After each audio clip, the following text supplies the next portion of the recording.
Welcome to Career Tools. This week, MTDISC, more data is better. The questions this cast answers are: how do I avoid incorrectly determining someone's MTDISC profile? Is it more important to tailor what I know or what I see? And what do I do if someone's profile doesn't stay consistent in every situation? Manager Tools will be in Vancouver on May 23rd and 24th for the Effective Manager Conference and the Effective Communicator Conference. And while I was looking up those dates, I happened to look at the testimonials and I thought I would read one so that you were encouraged to go.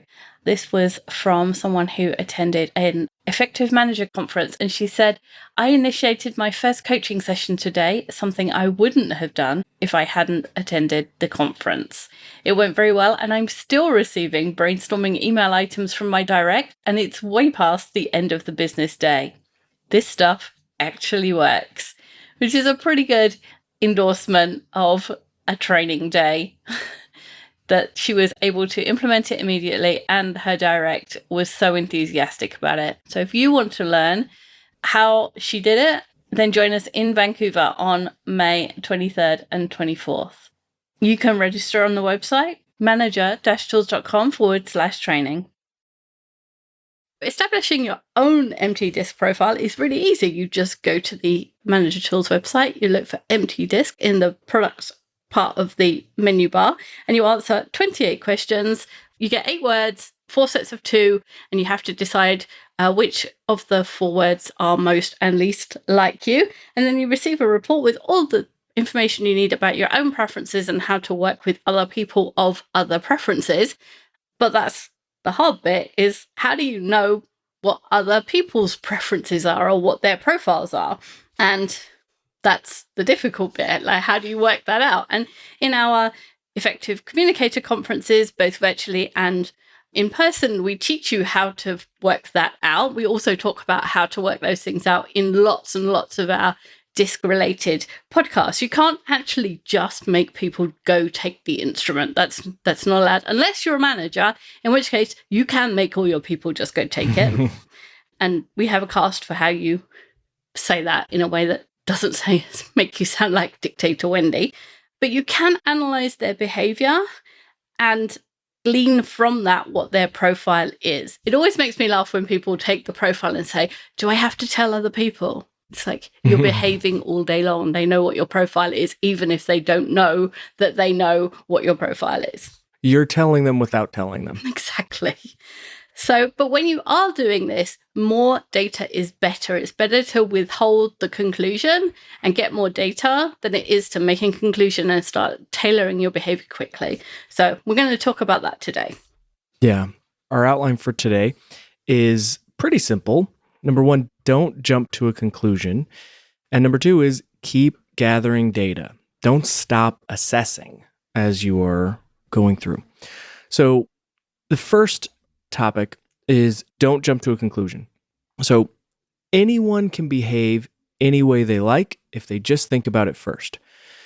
When we talk about taking the MTDISC profile and getting our MTDISC profile, what happens, I think, is we focus so much on our profile. And in some ways, I think a lot of the folks that we see at conferences focus on the accuracy in terms of, is this really accurate? Is this me? Or, trying to find, and some people are more naturally skeptical than others. And so they go, here's how it doesn't really fit me. And here's how, maybe it's off a little bit.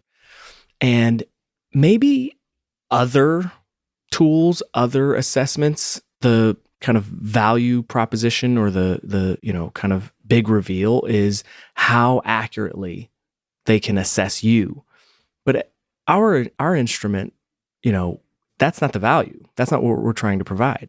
It's not about your preferences. Certainly you want to know what your preferences are as a good basis for tailoring, but the value in knowing MTDISC is understanding other people's preferences, being able to discern that from their behaviors, and then that gives you the information you need to tailor. And what today's cast is all about is just not jumping to that conclusion and not getting there before you've gotten a really true, accurate picture. So we all exhibit behaviors as we're communicating. Even when you think you're not exhibiting behaviors, you're exhibiting behaviors. In fact, sometimes the absence of a behavior is a behavior, right? If I put my hands in my pockets, I'm not making gestures, but that in and of itself is a data point, right? So it's true for everyone that we behave the way we behave when we communicate. And we don't want to take that first data point to determine someone's profile or characterize who we think they are now. We want more information. We want more data. The more, the better, in fact. So this isn't to say, though, that with some data, we can't start to tailor. And that's probably the more nuanced point here, is that we don't need to actually come to a conclusion to start tailoring our behavior. And some people do this naturally, right? Some people are more aware of this, and some people just do it because of their subconscious. Sometimes if you're interacting with someone who interrupts a lot, you may find yourself interrupting more than you find naturally comfortable for yourself, because you've got to get information in there and you've got to, interrupt more. This is a form of tailoring. People who interrupt are more assertive typically, and this is you behaving more assertively than is naturally your style, in order to be more effective communicating. And you may not even realize that's what you're doing, but that's what you're doing. A little bit of this, it depends on the relationship that you have with this person. If you're needing a quick read on someone because you're in a store and you're selling to a customer, but you're only going to be with that customer for 5 minutes, then obviously you've got to get a read on that person in 30 seconds. And so you've got to get that data in 25 seconds in order to make that decision. If we're talking about a relationship with a manager, then you've got 2 weeks. And in that case, you can take 9 of those days to gather the data. And you probably don't want to take 25 seconds to draw a conclusion and then always stay with that conclusion. Yeah. So some of it's a little bit about, taking the time that you have and thinking about the longevity of that relationship and how much time that you should invest in the analysis phase based on the longevity of that relationship. Yeah, that's an excellent point. So what we do at our Effective Communicator conferences is we teach attendees to gather data and to, in a more scientific way, analyze it. And even in that practice exercise, we see attendees that gather a few data points, stop gathering data, and then at the end of the exercise say, oh, they were a C, they were a D, they were an I. Because we all have cognitive biases. And as soon as we see what we expect to see or what fits our conclusion, we're done. We stop. Our brain kind of focuses on other things. It's that reticular activation system, right? You just don't see the things. Once you've come to a conclusion, it's why you don't see your nose in your field of vision. It's there. If you look for it, you can see it. I just looked and realized nobody can see me. But you can see it. It's there. But our brain says, yeah, we know it's there. It doesn't move. It's nothing we need to pay attention to. So we forget about it. We move past it. And it's the same thing. Once we make a conclusion, our brain focuses elsewhere. So the longer that you can hold yourself back from drawing that conclusion, the more data you'll have and the more likely you are to be more accurate, right? That's what this comes down to. So to Wendy's point, if you've been working for your manager for years, or you've been working with colleagues for several months or years, waiting a few more weeks, waiting a few more days to, get more data, that's not going to cause any harm. And in fact, it's probably going to end up giving you better results.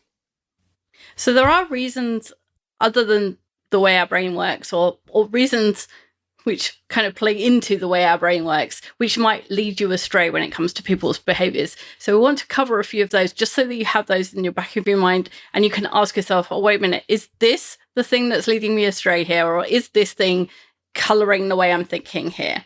So before you draw a conclusion about someone's profile, just consider whether one of these applies. So the first one is your own preferences. So of course, your preferences create a prism through which you view others.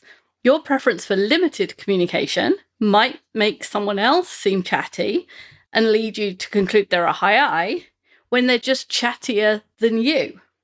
To a high I, they might seem taciturn. Your preference for action might make someone seem slow, but to a high C, they might seem like they're speedy just because they're faster than a high C. So it depends where you are on the spectrum, how you're seeing someone, but that doesn't necessarily make them at the extreme end of that spectrum because it depends where you are as well. Yeah, and that's such a great point, because sometimes in sessions we'll talk about a behavior, like for example, eye contact, right? More assertive profiles make more eye contact and more reserved profiles make less eye contact. Well, inevitably, someone, usually a high C, will say, well, what's the number? Like how many times a second? How many times do makes someone assertive versus reserved? And the answer is there isn't really an answer, right? It's kind of a sliding scale. We've got to, it's one of those things where you are going to, you're going to see pretty clearly when you interact with people that you don't need a number. People who make eye contact make a lot of eye contact, and they do it a lot. And if you're a person who doesn't make a lot of eye contact, it's even sometimes off-putting. You feel it, right? And it goes the other way. If you make a lot of eye contact and you're interacting with someone who doesn't make a lot of eye contact, you see it, you notice it. When you make eye contact, they look away, right? That's their kind of natural preference. And so there isn't a number, but when you see it, right? And you have to know kind of where you fall. You don't have to, but it's really helpful to know what your preferences are, because that gives you an idea of, am I just a chatty person? And so if someone disengages, is it that they're taciturn or they don't want to talk? Or is it just that they're not as chatty as I am? We used to go on vacation in the February half term, which I guess is spring break-ish time. And one year we went to Nice, which is in the south of France. I remember this quite clearly. And we were wandering around, my family were wandering around in T-shirts, because for us, it was warm in the south of France in the beginning of February. All the people of Nice were wandering around in fur coats, because to them, it was cold in the south of France in February. And it's just what you're used to. When you come from England, it seemed warm, and it's kind of the same thing. If you're a high C, then a little bit of eye contact can seem like a lot. If you're a high I, it doesn't seem like so much. It just depends on what you're used to. That's exactly right. Such a great point. Another thing to consider is range of behaviors. Even within a single profile, there's a wide range of the quantity of behaviors of any one behavior. Yeah, remember, we're only dividing people into 4 groups, essentially. Exactly. Yeah. And so one high S could be completely selfless and concerned about the welfare of other people, but maybe do anything for them. And yet another one can still be a high S and very concerned about others, and yet have very strong personal boundaries and not step over them, and still be a high S, right? Absolutely. Now, when we talk in conferences about some of this, we talk a little bit more into what could go into this. But again, we're not psychologists. We're not going to look at people's psychology.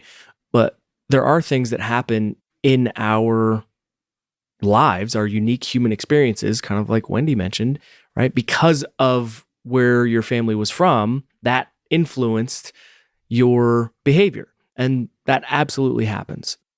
And behaviors are seen in the hemispheres. So if you picture a circle with kind of a plus sign in the middle, you've got 4 quadrants. You've got going clockwise from top left, D, I, S, and C. But the behaviors, that's each of the profiles. The behaviors don't live in each of the quadrants. The behaviors live in hemispheres, meaning there are top behaviors, right? High D and high I, those are more assertive profiles. And there's more assertive behaviors. There are bottom profiles, high S's and high C's. Those are more reserved profiles, and there are more reserved behaviors. There are our more people-focused profiles, high I's and high S's. We call those the right side of the circle. And those profiles engage in more people-focused behaviors. We'll talk about what some of those are. And then our high Ds and high Cs, we call the left side of the circle, they engage in more task-focused behaviors. And we'll talk about what some of those are as well. But that's kind of the overview of what we're talking about. And when we mention hemispheres, the behaviors live in hemispheres, not in quadrants. The profiles are the quadrants. And some of us have a combined profile. So, for example, a DI or an SC will exhibit an even wider range of behaviors. So a DI will always be assertive because a D is assertive and an I is assertive. But depending on their circumstances, they may use more of their D behaviors or more of their I behaviors. So, for example, they may be more D when they're leading a meeting, and they may be more I when they're at lunch with the team. Mark is a DI, and he's much more D at work and much more I at dinner or, after work or, outside of work. If you're in a meeting with him, we're in a meeting, we're doing the thing. If you're having dinner, we're having a good time. An SC will always be reserved because both S's and C's are reserved, but they might be focused on the details when doing a project review, but on the people when talking about process change, because processes affect people. So it depends on what they're doing or when they're doing it, which of the behaviors you see. And if you only took it from one of those occurrences, you might get a skewed view of what profile they have. Yeah. The only thing I would add there is Wendy's saying always be a high D, high I, always be they'll always be assertive. High S's, high C's will always be reserved. There's a little bit of a caveat there in that that's not to say that high D's and high I's can't be reserved. Yes. Right? It's not to say that high S's and high C's can't be assertive. It's that that's not their natural tendency. Yes, you're right. Their natural tendency is to be reserved if they're a high S or a high C or a high S, high C, and be assertive if they're high D, high I, high D, high I. Always when they're acting naturally, I guess. Exactly. Is what I should have said. Yeah, that's a great way to say it. And I think that's important because we're going to talk about context, here in a little bit. But sometimes people, when they think of DISC, it gets a little too much like pigeonholing and saying, you're a high D, you're a high I, so that's how I'm going to tailor to you. That's what you are. Like, that's it. And again, the whole purpose of this cast is more data is better. Get more information because there's that magic variable that we've talked about, which is adaptability. And that's what you don't know. Regardless of which behaviors you're seeing, you can't measure quantitatively how adaptable someone is. So just keep that in mind. That's why more data is better. That's why we're doing this. So as you were saying, situation and context matters. And all of the behaviors, or all of us can act differently if we think about it first. So if we're not acting naturally, we can act differently. And so based on the situation and the location we're in. So even the loudest high I will be, could be quieter and more demure in church because that atmosphere might cause them to be more, to dampen their exuberance, depending on what kind of service it is. I guess there are some services where exuberance is required. Right. When we're a customer, we might be more assertive than our profile would suggest. When we're the service provider, we might be more solicitous than our profile would suggest. High Ds might be more reserved and more people-focused at a funeral. High Cs can be more assertive and people-focused at a children's birthday party. When we're tired and stressed, we're more likely to act like the caricature of our profile. So Ds get angry and short-tempered and grumpy and just want their own way. And high S's just want peace. Can you all just stop fighting?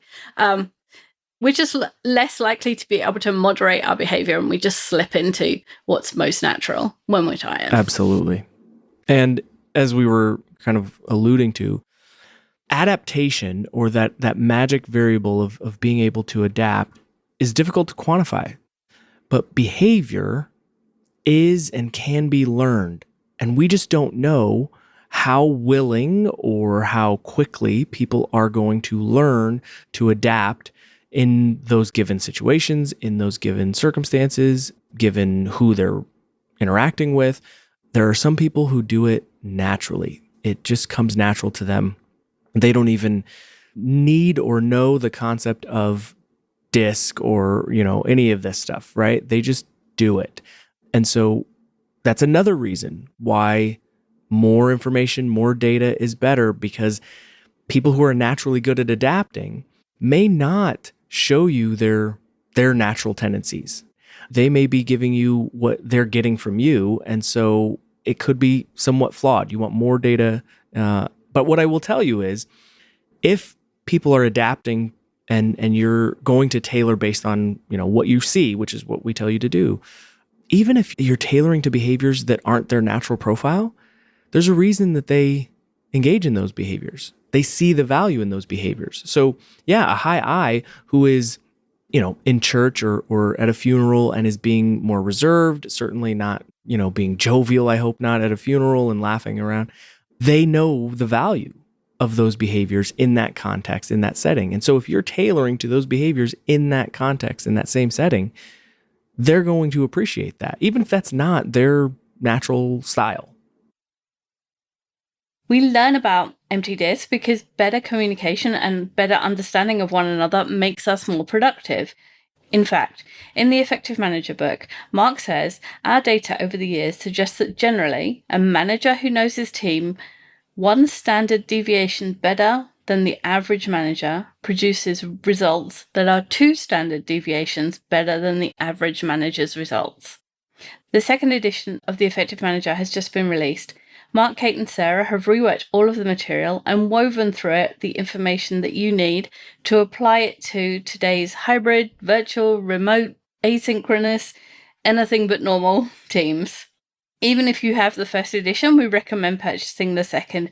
It has all the value of the first and everything you need to deal with the changes that have happened in the last 8 years. The other thing we can change our DISC profile based on is what we're doing most. So managers we see tend to become more D because they have to make more and quicker decisions. Their D behaviors become more pronounced, not because being a manager is changing their personality. It doesn't change something core inside of them, but because DISC is based on the behaviors, the outside, as it were, the things that we see, and they're doing more D-like behaviors, we see them becoming more D because they're doing D behaviors.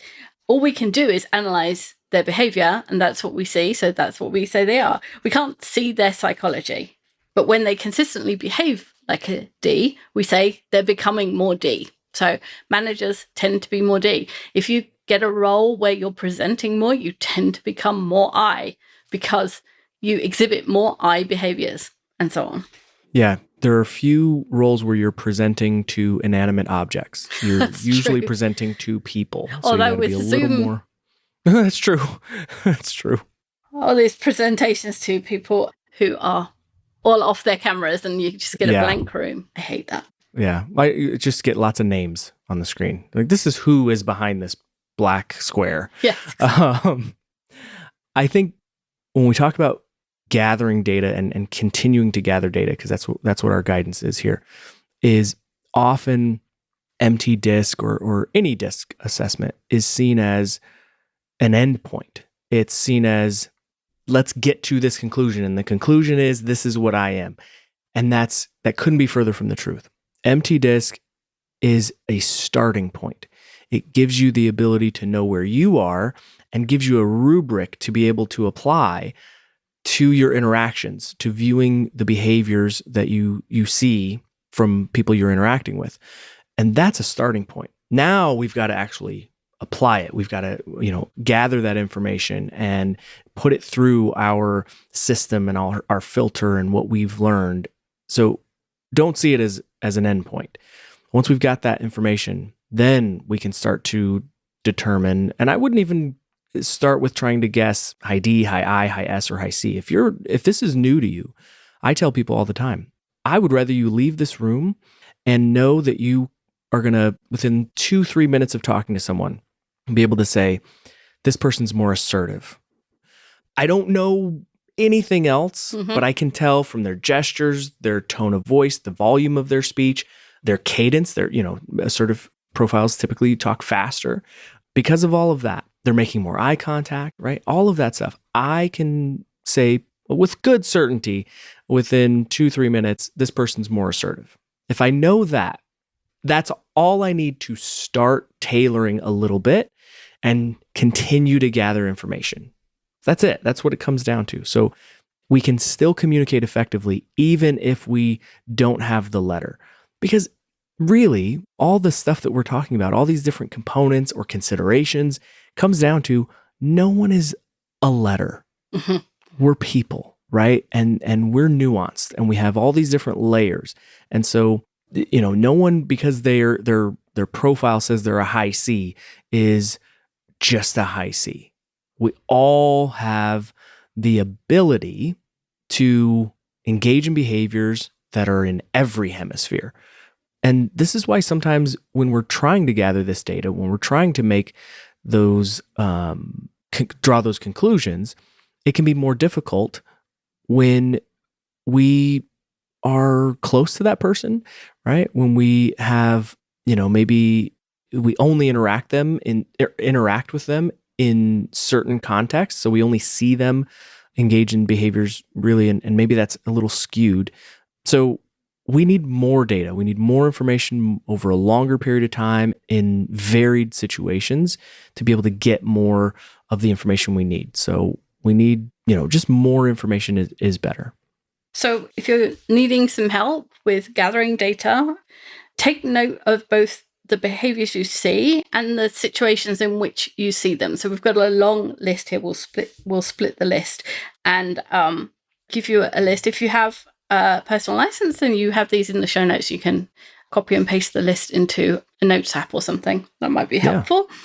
And if you want a personal license so you can copy and paste the show notes, then go to the website and look for personal license under products. And you get a whole bunch of benefits other than this list. So some things to think about. When leading a meeting, this person tends to. When attending a meeting, this person tends to. When making a presentation, this person tends to. When with a customer, this person tends to. In email, this person tends to. At a team dinner, after work, this person tends to. When discussing project actions, this person tends to. With our team, this person tends to.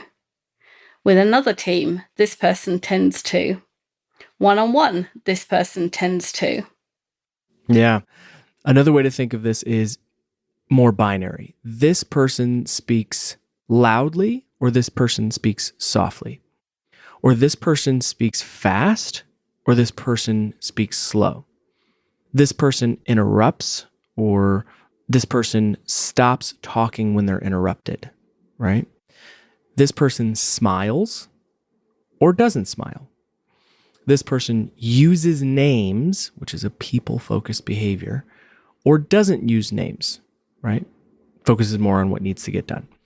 This person makes eye contact or doesn't make eye contact. So even a high S can exhibit more assertive, decisive, task-focused behaviors when they're leading a meeting. This tells you, though, that you would normally approach a topic gently, only after asking them. In this type of meeting, you will be more effective getting straight to the point. You would normally know that, hey, I got to take a different angle. But in this meeting where they're showing you they're focused on the task and getting things done, this is where you be more abrupt, more clear, more succinct, more to the point, because that's what their behavior is telling you. In this case, it's not necessarily that the high S changed their preferences, how they would prefer to behave. It's that they're changing their behavior for what they think is most effective or what will achieve the desired outcome. So following their lead in these situations, or in a situation like this, will better support them than acting in accordance with their normal preferences. trying to help them get to whatever their objective is, rather than doing what you would normally do to support them. And this underscores the whole point of this podcast. If I know that someone's a high S and I see them engaging in clearly behaviors that are counter to how a typical high S would behave, that gives me a lot of information, knowing all the other information that I have. And now I can be even more, there's a reason that they're acting or they're behaving that way. Clearly, they want this either moved across the finish line, they need this done, they're feeling pressure from their boss, whatever it is. Why not help them out, right? And be more effective for them. That's what communication's all about. For all of us who don't notice other people, when you notice people acting differently, that's a sign that something's wrong. So if someone who's normally talkative is quiet, if someone who's normally quiet is talkative, if somebody who is normally on the ball is not, that's your sign that something's wrong. And you should say, is something wrong? For all of us who don't notice other people. There you go. Only took me 30 years to learn that. DISC is often lumped in with other personality profiles, even though it's quite different. And personality profiles is a complicated subject, and complicated by the fact that the words are used. It's one of those areas where scientific words are used in the wrong context and used vernacularly, and it all gets a bit mixed up and incorrect. And it's also used, like so many others, as a party trick or a way of categorizing people to make dealing with them easier. And nothing in DISC or MTDISC suggests that's the way you're supposed to use it or the way you should use it. And we recognize that people have tendencies, and we can see trends in our own and others' behaviors, and we can use that information to work with them and to communicate better with them. And we also recognize every individual is different. We encourage you not to stop at, he's a C. He's timid, retiring, and pedantic. That's not what it's about. Instead, get to that point and keep going. Use that as a start and keep going, and recognize all the attributes that someone brings to your team and all the places that you can gather data and use those to work more effectively together. Yeah. And if you're worried about generalizing or putting people in buckets, this is generalizing based on their behavior, not based on other characteristics that are outside of their control. This is just behavior, like everything. And you can change your behavior anytime you want. Thanks, Andrew. Thanks, Wendy. That's all for this week. We'll be back next week with a new topic. Bye, everyone. Bye, everyone.